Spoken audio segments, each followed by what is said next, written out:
Let's briefly review some of the basic principles of effective plate work. Really, the key to working the plate effectively is to be conscious of one's mechanics and position and timing. Ball players can only be effective if they're conscious of mechanics and positioning. Umpires are no different. So we've got some basic principles here listed for you that we want to talk about a few seconds, and then we're going to get into some play sequences that illustrate these principles. The first thing is that you need to be comfortable and you need to be yourself. We see too many situations where umpires try to copy other umpires, and in so doing they force themselves into stances and positions that just aren't suitable for their body makeup. A small umpire who works on a knee behind the plate is not going to get good results. A very tall umpire who tries to get into a scissor position may not find himself as effective as he could be otherwise. So emulating umpires, the big league guys, all of this is good because we can get a lot of good pointers for them, but we ultimately have to find the stance that's most comfortable for ourselves, and we ultimately have to be ourselves in adapting a stance. The second thing is that you need to distribute your weight evenly regardless of what position you use behind the plate.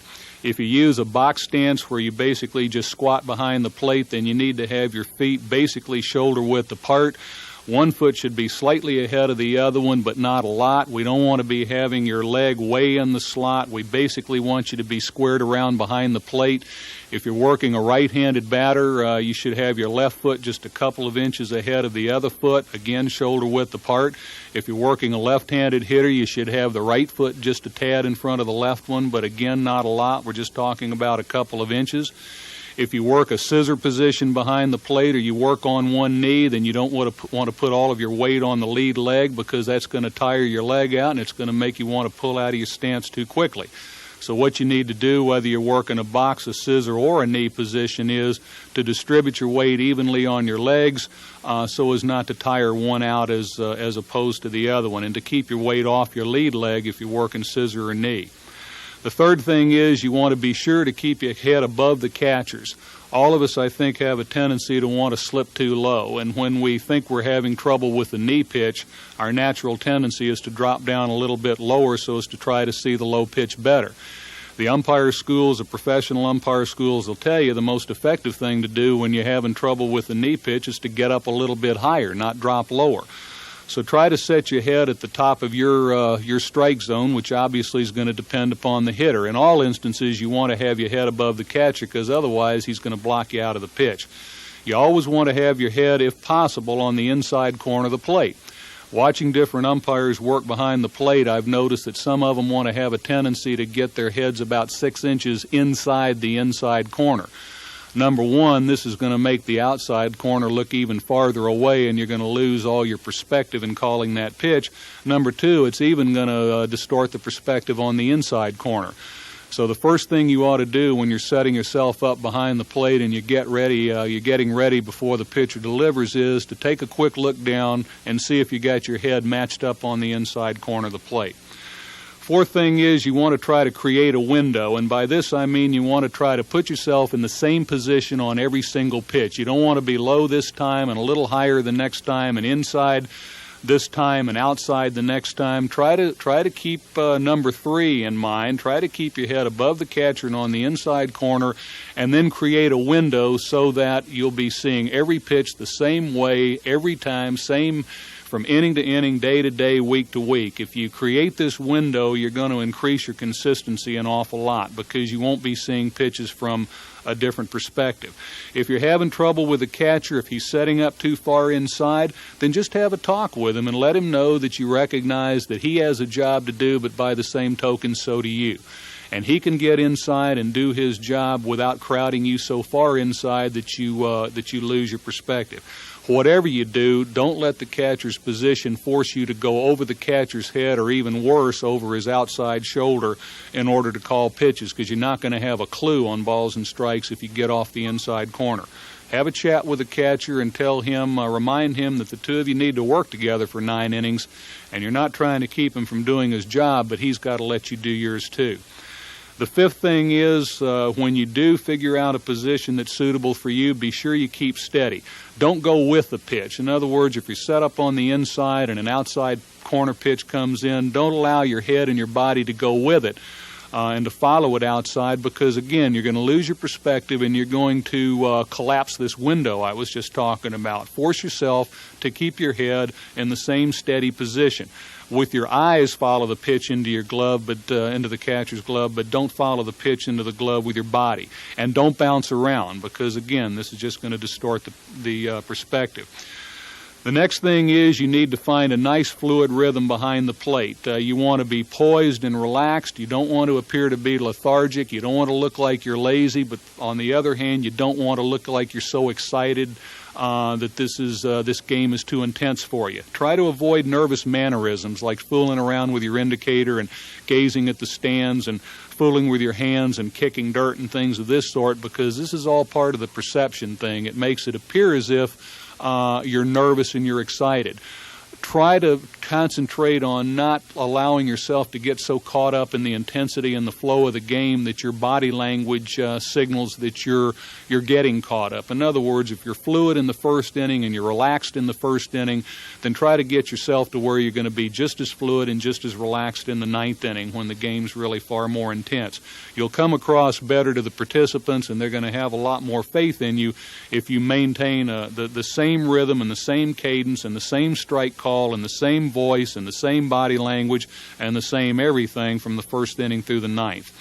Relax between pitches, that's great, but don't gaze off in the stands, because again, you're going to lose sight of what's going on the field. Stay focused.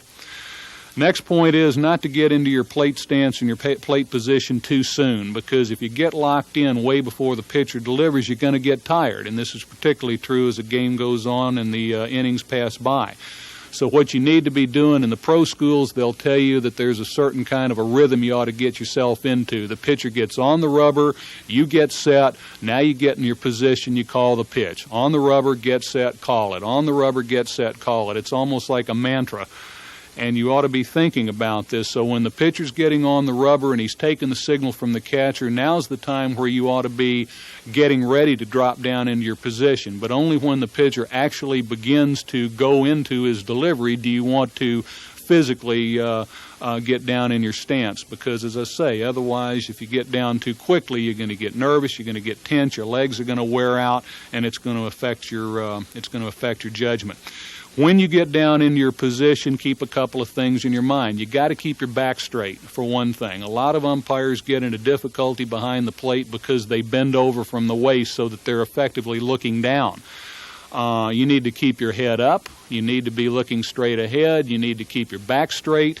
If you use the box stance behind the plate, then just bend at the knees, just as if you were doing squats weightlifting. Don't bend over at the waist.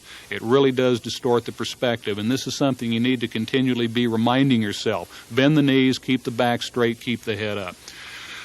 Be conscious of your timing. We always talk about the importance of timing. Ever since you worked your first ball game, you've been hearing about timing, but it's really important. And if you get in the habit of delaying a little bit before you call a pitch, delaying to the point where the ball has clearly hit in the catcher's mitt, and now you pause for a split second, and then you make the call, what's going to happen is if you get into sort of this delayed cadence every time, when you do have a close pitch and you need to buy a little extra time and take a second look at it, you'll have the ability to do that without anybody even being aware that you did it. In other words, if you're delayed on every pitch, they're not going to know when you're taking a second look and thinking about it and when you're not. Another point is in regard to signals. You need to have a firm strike call. You need to have firm calls on the bases, but not flashy and not flamboyant.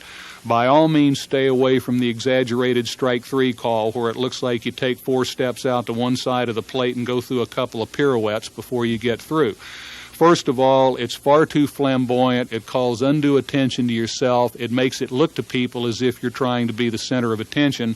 The other thing it's going to do, it's going to take your head out of the play, and if something happens at the plate, the catcher drops the ball, there's a throw down to a base, the batter interferes with the catcher trying to make a throw, something of this sort, you're not going to see it because in allowing your head to be taken out of the play, you're effectively not there to witness what's happening. You want to have, as I said before, as far as fluid rhythm is concerned, you want to develop a strike call that is fluid and forceful, but as I say, not flamboyant, and don't change it from the first inning to the ninth. It's all part of that thing I was talking about a second ago where you don't want to come across in late innings as though you're getting caught up in the intensity. There shouldn't really be any difference in voice level from strike one to strike two. Your strike calls ought to be a little louder than your ball calls. As a matter of fact, quite a bit louder. But you ought to keep it within reason and not be shouting. You can be firm without being flashy and flamboyant. So in summary then, there are some basic principles to keep in mind. You ought to remind yourself of these principles every time you go out to work a game behind the plate. Doesn't matter if you've been calling baseball for 30 years or 3 years. Number one is foot position. Number two is head height. Number three is eye movement. Are you really following the ball all the way into the glove, or are you sort of forgetting about the pitch when it gets to the plate? And then number four, and possibly most important of all, is timing. If we don't delay ourselves and take a good hard look at everything, there's no way we're going to be consistent behind the plate. Now let's watch a few sequences of umpires working the plate and see how well they apply these principles. This first umpire will be working on a knee. Now let's take a look at where he is. His height is good. He's at the top of the strike zone. His eyes are on the inside corner. Weight's evenly distributed. His back's straight. His head's up. He's not moving around when the pitch comes in. He's keeping steady, staying focused.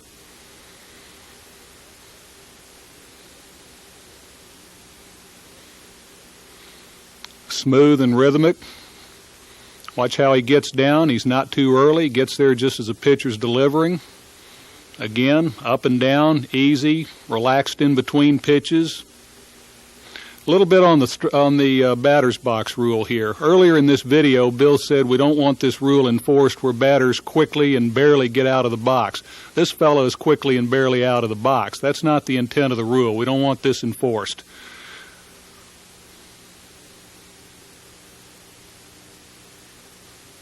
Now this, on the other hand, is a different situation. This was in 1992 before the rule came into effect.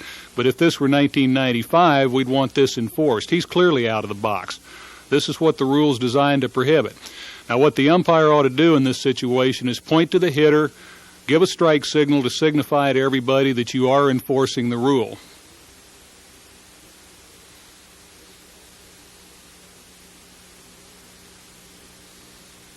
Here's a different stance. This is a scissors. Big guy using it. Good timing. Again, his back straight. Again, his height is good at the top of the strike zone. But look how he moves as a pitch comes in. That looks like a pretty good pitch. And he's dropping his head. He's not dropping it an awful lot. But we said a second ago, if you don't keep your head steady, you're going to lose your perspective. It may be that as he went down on this pitch, he lost that opportunity to see it the same way every time. So we need to keep steady on this and try to maintain a nice consistent stance, pitch after pitch, inning after inning.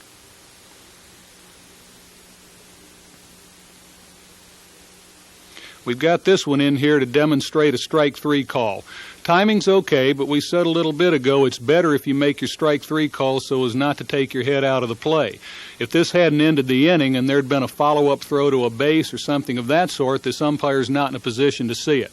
So we've got to keep a position where we allow ourselves to see what's going on in the field at all times.